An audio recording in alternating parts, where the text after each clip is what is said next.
Sehr verehrte Bundestagsabgeordnete, ich, Muslim Azuev, bin deutscher Staatsbürger und appelliere an Sie bezüglich des erneuten, brutalen und zynischen Mordes an den tschetschenischen Flüchtling Mamikhan Umarov, Martin Beck, der am 4. Juli 2020 in Gerasdorf nahe Wien begangen wurde.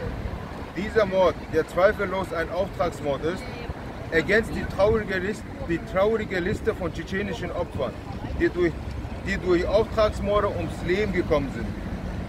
Die Dekade der politisch motivierten Morde an Tschetschenen, den ideologischen Gegner von Putins Politik, umfasst den gesamten postsowjetischen Raum, die Türkei, die Länder des Nahen Osten sowie Ost- und Westeuropa. Trotz der offensichtlichen Beteiligung der russischen Machtstrukturen und der ethnischen Tschetschenen an solchen Verbrechen hat die physische Beseitigung politischer Gegner in einer zivilisierten Gemeinschaft noch keine rechtmäßige Bewertung erhalten. Die allgemeine Aussage von Strafverfolgungsbehörden und Medien über die endlose Reihe von Auftragsmorden an tschetschenischen politischen Flüchtlingen läuft auf angeblich bestehende innergemeinschaftliche Meinungsverschiedenheiten hinaus, die an sich äußerst zynisch und blasphemisch sind. Verhaftungen und Inhaftierungen der Ausführer dieser Verbrechen ohne die Namen der wirklichen Kunden dieser barbarischen Jagd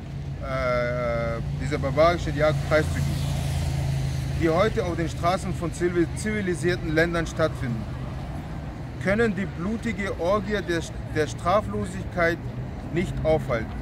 Ich als eine Person, die in diesem Land Zuflucht vor dem brutalen Krieg meines Heimatlands gefunden hat,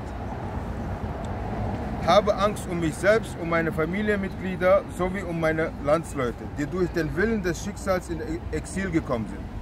Ich appelliere an Sie als Sprecher des Willens Ihrer Wähler in der höchsten gesetzgebenden Körperschaft des Landes mit der Bitte, Ihre Haltung zu diesem Thema zu äußern.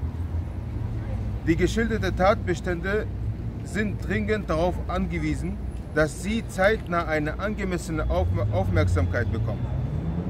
Ich wäre euch sehr dankbar für alle Maßnahmen, einschließlich der Einleitung parlamentarischer Anhörung zu diesem Thema.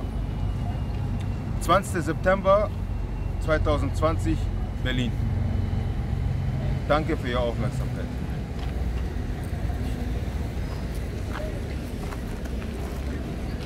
Tiergartenmord. Selim Khan Khangashvili.